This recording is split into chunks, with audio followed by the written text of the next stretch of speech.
Ekitabo kya Nnabbi Isaaya Essuula esooka.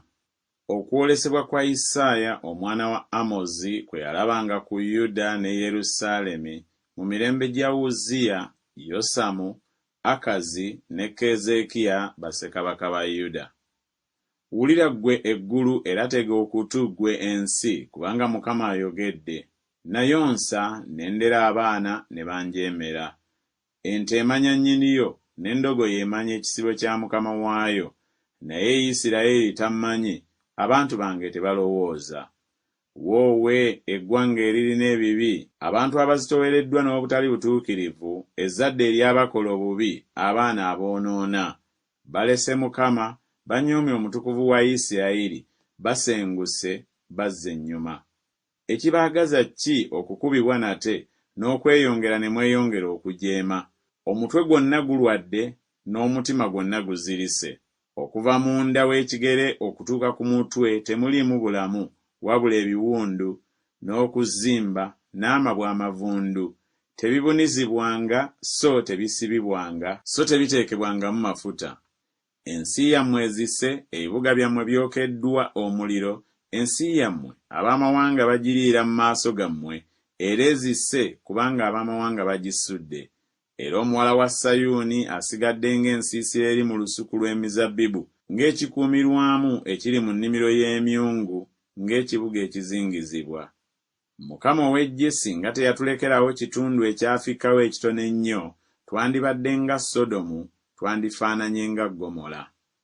Muwulire ekigambo kya Mukama, mmwe abafuga Sodomu, mutege okutu eri amateeka ga Katonda waffe, mmwe abantu ab'e Ggomola. Zigasa ki ssaddaaka zammwe enkumu ze munsalira, bw'ayogera Mukama? Nzikusa endiga ennume enjokye eziweebwayo n'amasavu g'ensolo ensibe, so sisanyukira musaayi gwa nte newaakubadde ogw'abaana b'endiga, newaakubadde ogw'embuzi emmandwa. Bwe mujja okulabika mu maaso gange, ani eyabasalira kino okulinnyirira empya zange? Temuleetanga nate bitono ebitaliimu, obubaane bwa muzizo gye ndi, emyezi egibonese ne Ssabbiiti, okuyita amakuŋŋaaniro. Sisobola butali butuukirivu na kukuŋŋaana kwa ddiini. Emyezi gyammwe egibonese n'embaga zammwe eziragiddwa obulamu bwange bubikyawa, kwe kutegana gye ndi, nkooye okubigumiikirizanga.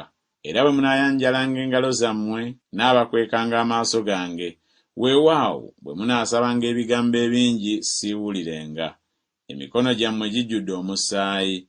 Munaabe, mwerongoose, mugyengawo obubi bw'ebikolwa byammwe bive mu maaso gange, mulekenga okukola obubi. Muyige okukolanga obulungi, mugobeerenga eby'ensonga, mudduukirenga abajoogebwa, musalenga omusango gw'atalina kitaawe, muwolerezenga nnamwandu.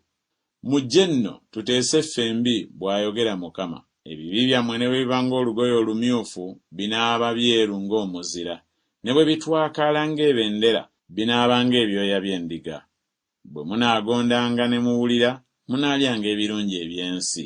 Naye bwe munaagaananga ne mujeemanga, munaaliibwanga n'ekitala, kubanga akamwa ka Mukama ke kakyogedde. Ekibuga ekyesigwa nga kifuuse omwenzi, oyo eyajjulanga emisango egy'ensonga. Obutuukirivu bwatuulanga mu ye, naye kaakano bassi. Effeeza yo efuuse masengere, omwenge gwo gutabuddwamu amazzi.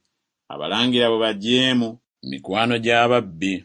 Buli muntu yeegomba enguzi era agoberera empeera. Tebasala musango gw'atalina kitaawe, so n'ensonga ya nnamwandu tetuuka gye bali. Kyava ayogera Mukama, Mukama ow'Eggye, ow'amaanyi owa Isirayiri nti, ndyeggyako abalabe bange, era ndiwalana eggwanga kw'abo abankyawa. Era ndikuteekako omukono gwange, ne nnongooseza ddala amasengere ge gonna, ne nziyawo essasi lyo lyonna. Era ndikomyawo abalamuzi bo ng'olubereberye, n'abateesa ebigambo byo nga mu kusooka. Oluvannyuma oliyitibwa nti ekibuga eky'obutuukirivu, ekibuga ekyesigwa. Sayuuni alirunulibwa n'omusango, n'abakyufu be n'obutuukirivu. Naye okuzikirira kw'aboonoonyi n'abalina ebibi kulibeera wamu, n'abo abaleka Mukama balimalibwawo. Kubanga ensonyi ziribakwata olw'emivule gye mwegomba, era muliswazibwa olw'ensuku ze mweroboza. Kubanga muliba ng'omuvule oguwotoka amalagala, era ng'olusuku omutali mazzi. Era ow'amaanyi aliba ng'enfuuzi, n'omulimu gwe ng'olusasi olw'omuliro, era byombi biriggiira wamu so tewaliba abizikiza.